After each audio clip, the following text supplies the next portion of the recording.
My name is Emily Carter. I was 26 when my father called a family meeting and handed everything my grandfather owned to my sister. Houses, accounts, decisions, like it was already settled. If you've ever been quietly erased by your own family, tell me your story in the comments. My father gave my sister everything. The last spreadsheet of the day was balanced to the cent, so the phone stayed face down until the cell stopped buzzing. When it finally did, there were 6 missed calls and 1 text from my dad. "Come home tonight. We need to sign family papers." No context, no hello, just a time. Traffic crawled south, and by the time I pulled into the driveway, the porch lights were already on. Everyone was waiting at the dining table like this was scheduled weeks ago. My sister had a pen in her hand. Mom sat straight-backed, hands folded. Dad didn't sit at all. "This won't take long," he said, sliding a thick stack of papers across the table. "I've decided to transfer everything to your sister. It's cleaner." I asked one question. "What about Grandpa's house?" He didn't look up. "Grandpa already settled that." The answer came too fast. He tapped the stack with his finger and pushed it closer. "These just confirm you've been informed." The header caught my eye before the paragraphs did. The law firm name wasn't the one Grandpa used for decades. I said nothing.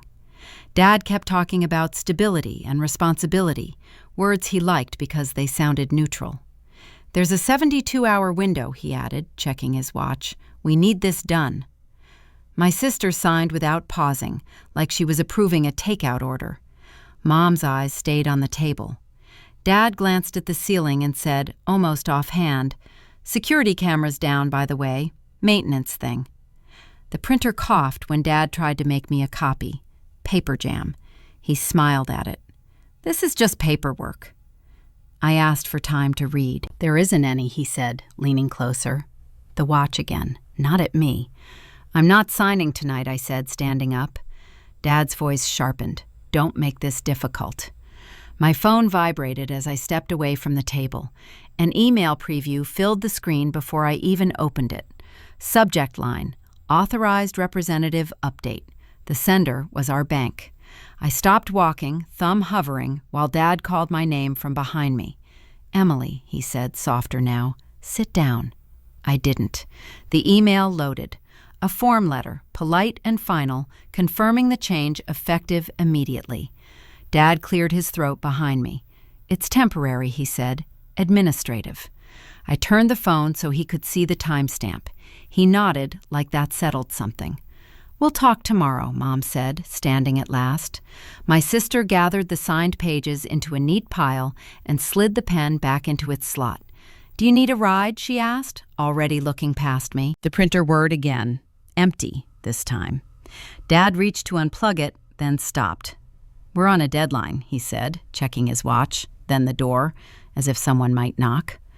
I walked toward the hallway, phone buzzing again, the bank logo spinning, while another alert stacked on top of the first before I could open it again. The bank called before I finished my first cup of coffee. The woman on the line spoke slowly, like this was already inconvenient for her. "We need to verify a recent change to your accounts," she said. I asked, "Which change?" "The authorized representative," she replied, and then paused. "Your father submitted the request." An hour later, HR sent a calendar invite with no subject line. When I stepped into the glass conference room, my manager kept his hands flat on the table. "This is just procedural," he said. He asked if there was anything happening at home that might affect my credit-backed clearance. The word family didn't come up, but it hovered between us anyway. By lunchtime, Mom texted, "Don't make this bigger than it is." No question mark, no follow-up. My sister followed with her own message. "Dad knows best. You always hated dealing with this stuff." That one stayed unread longer than the others. Dinner that night felt like a repeat with softer edges. Same table, same seating. Dad talked about logistics, about how calm things would be once this was done. Mom nodded at the right moments. My sister cut chicken into precise pieces. She never cared about money, Mom said, like she was defending me. Dad agreed immediately. She's always been fine with less. Nobody asked if that was true. Nobody waited for an answer. The assumption settled in the room. Being quiet meant being flexible. Being flexible meant being optional. The next morning, Marcus met me at the cafe near my office. He didn't hug or offer a speech. He slid a coffee across the table and waited. "Do you have copies?" he asked. "Of what?" "The paperwork." "No," I said. "They didn't want me to." He nodded once, like that matched expectations. "Who's the law firm?" I told him the name from the header. Marcus frowned and pulled out his phone. "That's odd," he said. "Your grandfather used a different firm, consistently." He didn't say what that meant. He just let it sit between us. An email from Dad arrived while Marcus was still there. Subject line, "Keeping things simple." 47 pages attached. His lawyer was copied, along with an assistant I didn't recognize. Marcus glanced at my screen. That's one way to define simple. The deadline sat bolded near the top. 72 hours. Less now. After work, I called the old law firm. The receptionist sounded bored until I said my grandfather's name. Then she checked twice. "We haven't seen his file in years," she said. "Not since he moved things elsewhere." "Where?" She paused. "I don't have access to that." Another email came in before the call ended. A reminder. Then another, shorter this time. "We need your signature," Dad wrote. "This isn't personal." The bank followed up with a form that required my acknowledgement of the change. HR asked again if everything was stable. The word stable appeared in every conversation, like it was the goal and the explanation at the same time. That evening, my sister called. "You're overthinking this," she said. "It's just temporary." "For how long?" She exhaled like I was being difficult. "Why does that matter?" "It matters," I said. "Dad's handling it," she replied. "That should be enough." At home, the counter filled with unopened mail. A certified envelope sat on top, heavier than the rest. I didn't open it right away. Marcus texted once. "Don't sign anything tonight." Dad emailed again, this time with a smiley face, trying to help. The calendar alert chimed while I was still standing in the kitchen. Not a reminder. A new meeting? Notary office. Tomorrow afternoon. 1 day earlier than the deadline. The drawer stuck halfway out like it always had. Grandpa used to joke that it only opened for people who knew what they were looking for. The joke stayed with me while the wood finally gave and a thin stack of envelopes slid forward. Most were utility bills and warranty cards, the boring proof of a long life handled carefully. One receipt didn't fit the pattern. A storage fee, paid annually, addressed to a law office I didn't recognize. The date mattered. It wasn't recent. It went back years. Dad called while the paper was still in my hand. "Where are you?" "At Grandpa's," I said. There was a pause. "You don't need to be digging through things." "I found a receipt," I said. Another pause, shorter this time. "Emily, don't bring outside lawyers into family business." The word outside landed wrong. "You already did," I said. His voice tightened. "I'm trying to protect everyone." "From what?" "From complications," he replied. "Just let this go." The call ended before there was a chance to respond. The address on the receipt led downtown, not far from the courthouse. The building was older than the others on the block, low and stubborn, like it had refused to sell when everything else modernized around it. The receptionist smiled before I said anything. "We love organized families," she said, glancing at the receipt. "Have a seat." She didn't look surprised. She did look cautious. A few minutes passed, then 10. The phone on her desk lit up, and she answered without breaking eye contact with me. "Yes," she said.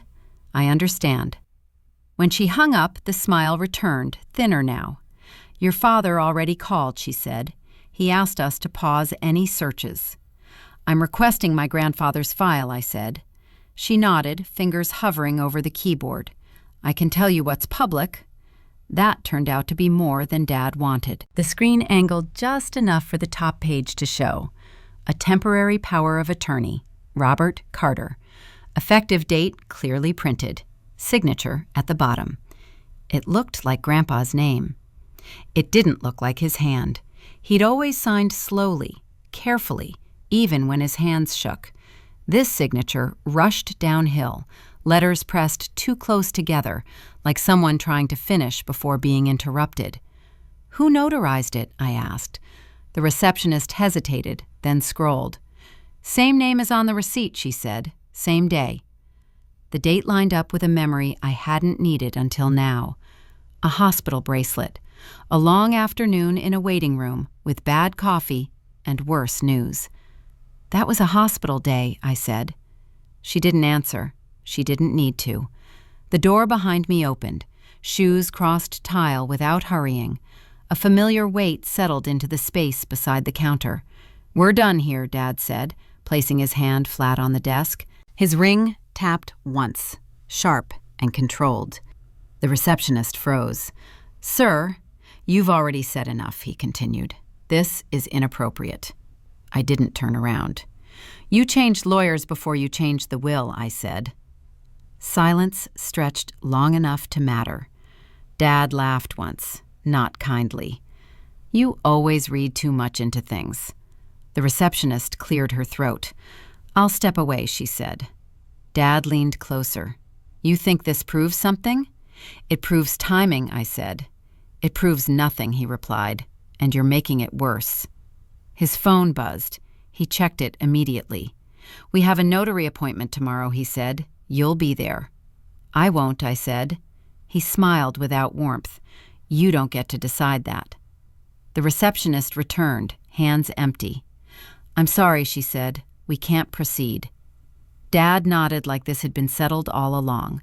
He picked up the receipt from the counter, folded it once, and handed it back. "Family matters," he said. "Stay out of them." The door closed behind him.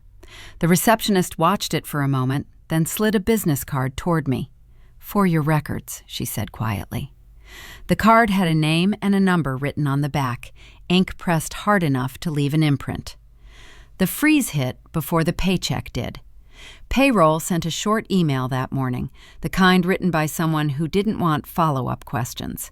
"There's a temporary hold," it said. "Please contact your bank." The bank didn't answer right away. When they did, the explanation sounded practiced. "Due to a pending verification of authorized control," the representative said, "we're required to restrict outgoing funds." "How long?" "I don't have a timeline." Rent was due in 5 days. That fact stayed on the table between us without either of us saying it. Another message arrived while the call was still open. This one was formal, stamped with logos and disclaimers. Robert had filed to affirm the validity of the power of attorney. His lawyer's name sat beneath his signature, clean and confident. The notary appointment disappeared from my calendar a minute later. No explanation, just a cancellation notice that thanked me for my time. By noon, the bank followed up with a PDF marked Official Correspondence. It confirmed the temporary freeze and advised patience while documentation was reviewed. Grandpa's name appeared on the second page, attached to the same date from the law office. The hospital record came from a different portal. I hadn't asked for it. Marcus had. He forwarded it without comment. Sedation administered at 10:42 a.m. Procedure delayed. Patient not alert. The signature on the power of attorney was time-stamped at 11:15. The gap between those two lines did all the talking. Marcus met me outside the office building after work. He didn't ask how I was holding up. He held the printout between 2 fingers and waited until I looked at it. "That date," he said, "that's not a coincidence." "It's enough, right?" He shook his head. "With this paperwork, you can't win fast." "What does that mean?" "It means every time you push back, he gets to say you're interfering," Marcus said. "He's already framed the story." Another email from Dad came through as if on cue.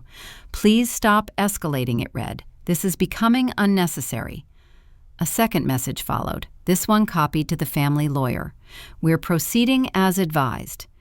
At home, the mail slot clanged and dropped another envelope onto the floor. Certified again. The return address matched the law office from the receipt. I didn't open it right away. Instead, the laptop came out. Emails lined up side by side, timestamps compared. Each response from Dad landed just early enough to block something else. Each move stayed technically proper, wrapped in the right language. The pattern wasn't subtle once it showed itself. Marcus watched from the chair across the table. "You keep trying to argue with him," he said. "That's the part he's prepared for." "What's the alternative?" "Stop reacting," he replied. "Change the venue." Another notification buzzed. HR again. A polite check-in about documentation. Nothing accusatory, nothing helpful. Dad called that evening. The voicemail was calm. "We're trying to get this resolved," he said. "You're making it harder than it needs to be." The certified letter turned out to be a notice of representation. Formal, final. It asked that all future communication go through counsel. The message underneath was clear enough. Don't talk, don't touch, don't move. Marcus stood to leave. "He's counting on you burning time," he said. Deadlines are his leverage. "What do I do?" "You stop emailing," he said. "You stop calling. You document and you wait for the right door." After he left, the laptop stayed open. A draft response to Dad sat half-written. It listed dates, asked questions, pointed out inconsistencies. It was thorough. It was useless. The delete key did its job. The calendar app came next. The notary appointment disappeared with a swipe. The reminder alerts followed. The 72-hour countdown went quiet. A new search bar replaced it. Names of attorneys filled the screen, filtered by probate and contested authority. Some went straight to voicemail. Some never returned calls. One listing stayed open longer than the rest. The cursor blinked at the number field while the phone warmed in my hand. The bank's last email sat unread in the background. Payroll waited on a response that wouldn't change anything. The table filled up before the chair did. Emails printed and spread out. Bank notices stacked by date. Calendar screenshots lined up on the floor. Times circled in pen. Nothing was arranged to make a point. It was arranged to see if the point had always been there. The timeline didn't argue back. Messages from Dad landed early and often, always framed as concern. Legal notices followed just behind them, dressed up as procedure. Each deadline overlapped another obligation. Each overlap created pressure. The pattern was neat enough to look accidental if you wanted it to. For a long time, that had been enough. Silence had always felt like neutrality. Letting things pass seemed safer than pushing back. Family disagreements in my head were loud arguments and slammed doors, not filings and reference numbers. Lawyers were for strangers. Courtrooms were for other people. That belief had been convenient. It let small things slide. It explained away mismatched dates and rushed conversations. It kept dinners polite. Looking at the paperwork now, that same belief read like permission. The power of attorney didn't appear overnight. Neither did the deadlines. The shift happened in increments I had noticed and then dismissed. A lawyer's name changed. A meeting moved earlier. A decision presented as already made. Avoiding confrontation hadn't kept the peace. It had cleared the field. The phone buzzed once and stopped. A missed call from Mom. No message. Marcus texted a few minutes later. Found something. We met at my place, the table still covered. He didn't comment on the mess. He just added to it. There was another notary, he said, one your grandfather worked with years ago, retired now. He slid a slip of paper across the table with a name and a number written in blue ink. She kept personal logs, he added, old school, dates, notes, stuff that didn't always make it into the official file. Why does that matter? Because she mentioned a secondary document, Marcus said, a contingency will. The words landed carefully. It wasn't meant to replace the main one, he said, only to be opened if there was a dispute. A dispute already existed. That part was no longer theoretical. If this is real, I said, Dad won't stop. Marcus nodded. He'll escalate. And I won't be able to undo it, I said. That's the trade, he replied. You get clarity, not comfort. The cost was easy to list and harder to accept. Legal fees, time, the chance of being countersued, the guarantee that whatever was left of family dinners would not survive the process. Walking away now would be cheaper. It would also lock everything in place. Another message came through, this one from the family lawyer, a request to confirm receipt of earlier correspondence. The phrasing was polite enough to sound final. Marcus stood. "You don't have to decide tonight," he said, "but the longer you wait, the more control you hand over." After he left, the apartment felt smaller, not emptier. The paperwork stayed where it was. Nothing needed to be cleaned up yet. The notary's number sat on the table, an Austin area code, a landline. It rang 3 times before a woman answered. Her voice was older, steady. "This is Helen."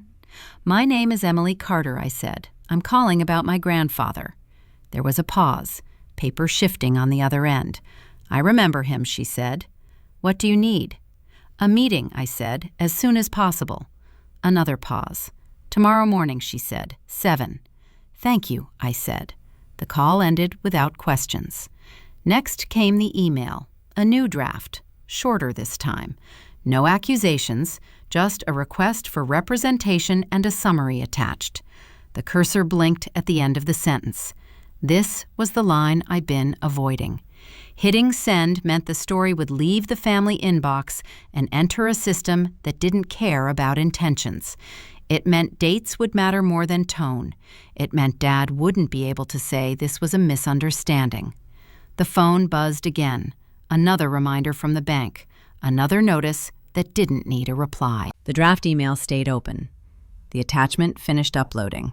The address was correct.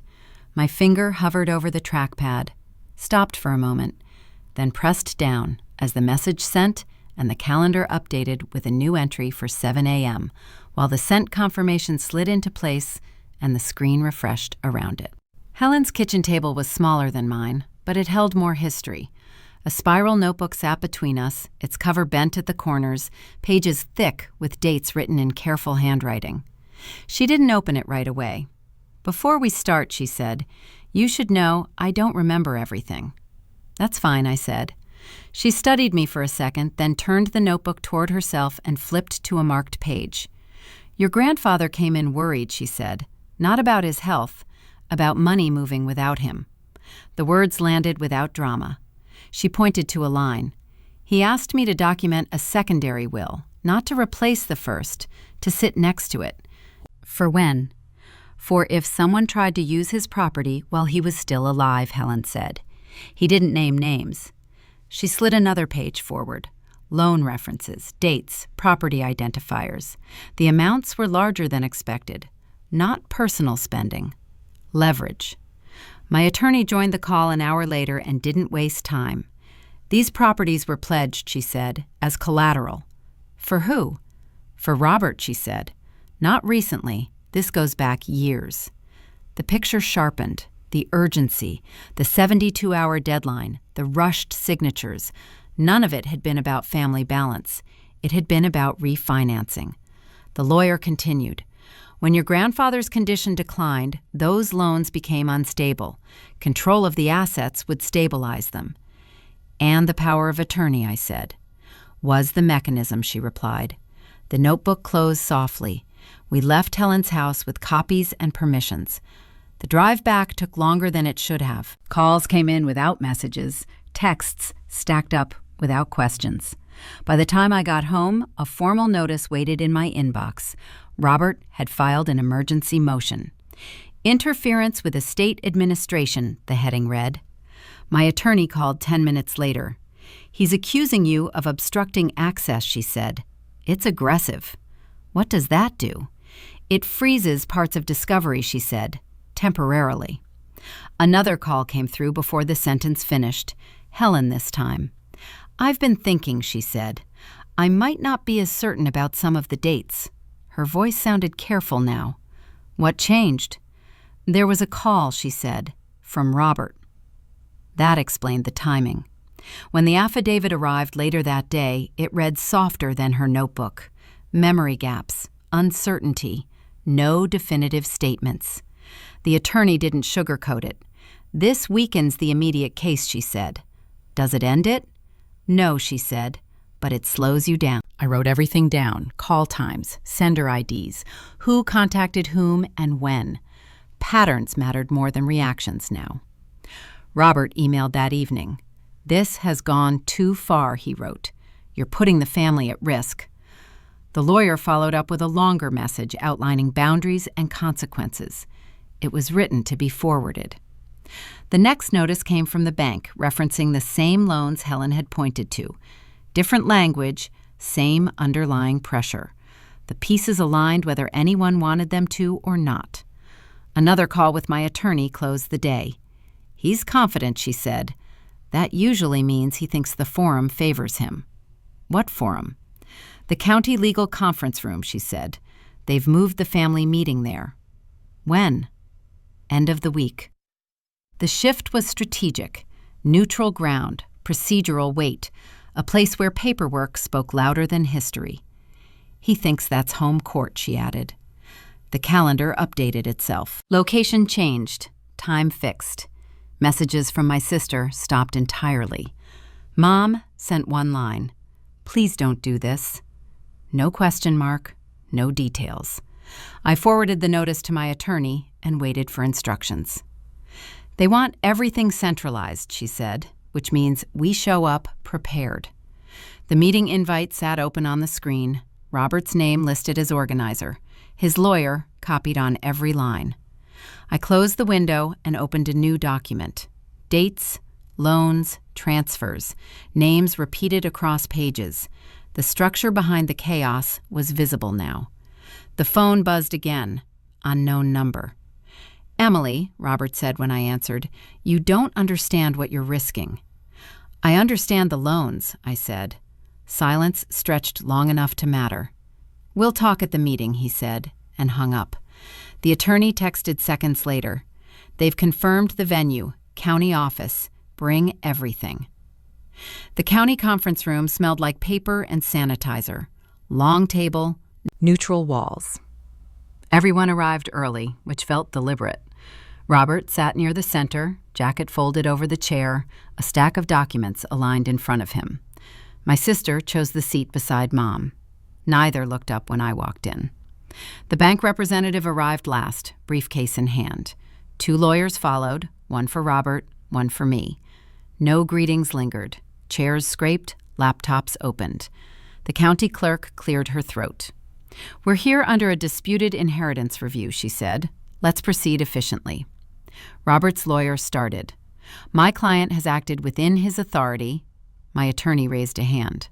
"We're requesting access to the archived file under the disputed inheritance clause." The clerk nodded and signaled to the aide at the side cabinet.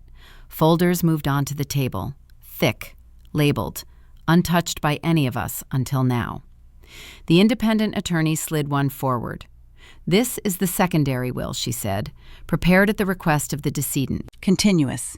Activated by dispute." Robert leaned back. "That document is out of context." No one responded. The attorney continued, placing a ledger beside it.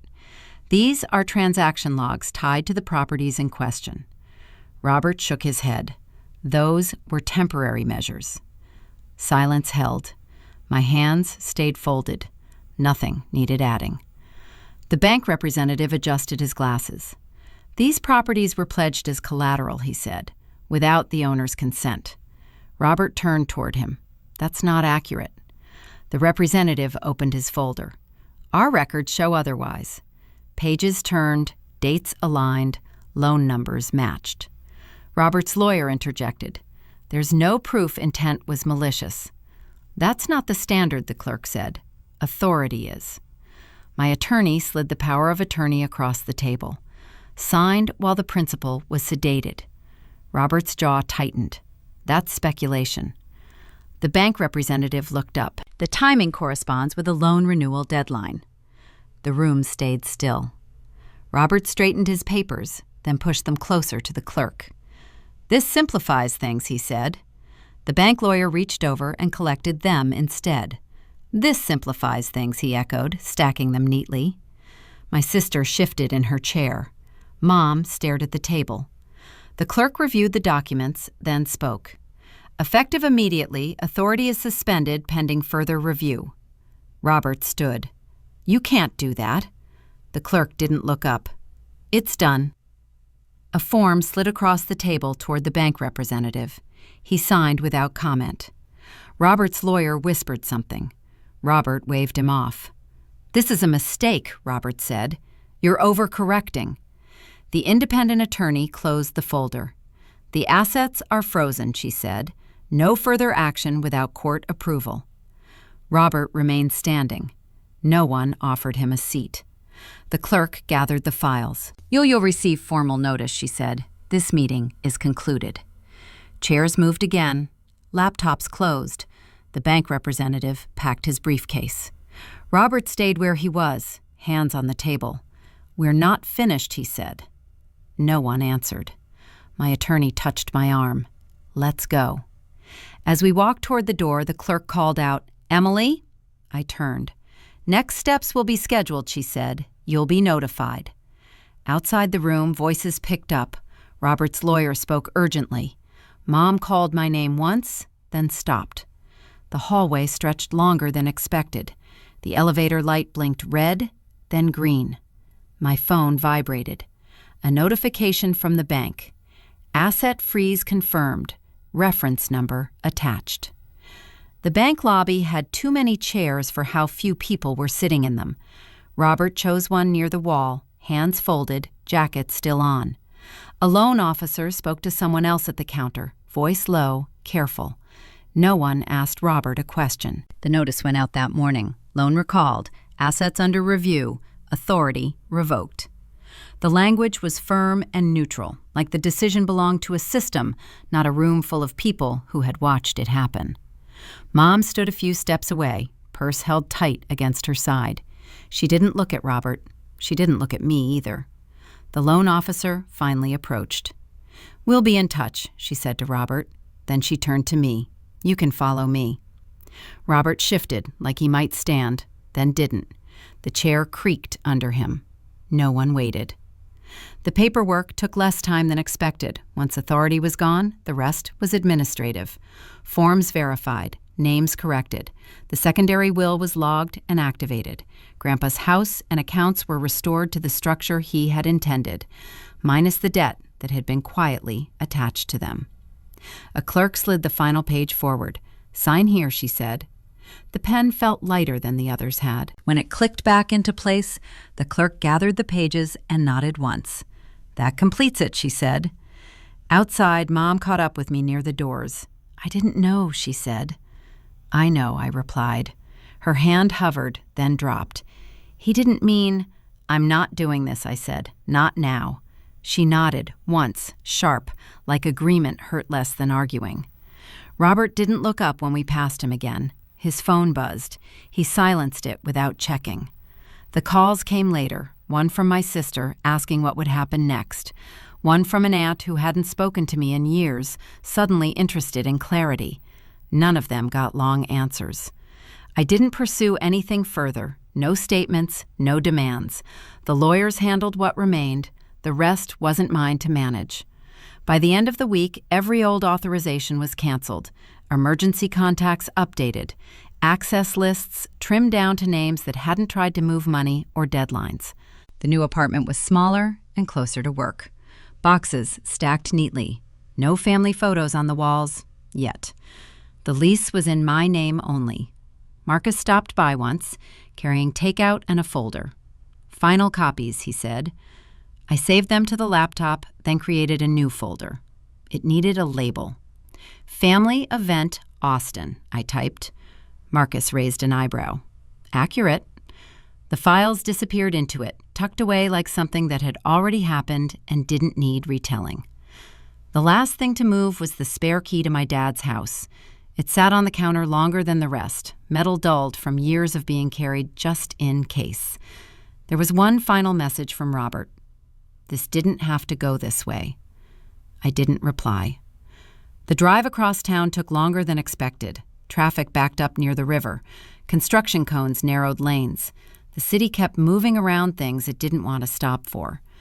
At the new place, the door opened easily. The lock was stiff, unused. Boxes waited in the living room, labeled in thick marker. The spare key came out of my pocket. It felt heavier than before, or maybe my grip had changed. I set it on the entry table, right where it would be seen if anyone looked. Then the door closed. The deadbolt turned with a clean, final click. The phone buzzed once more as I leaned against the door, a delivery confirmation from the bank.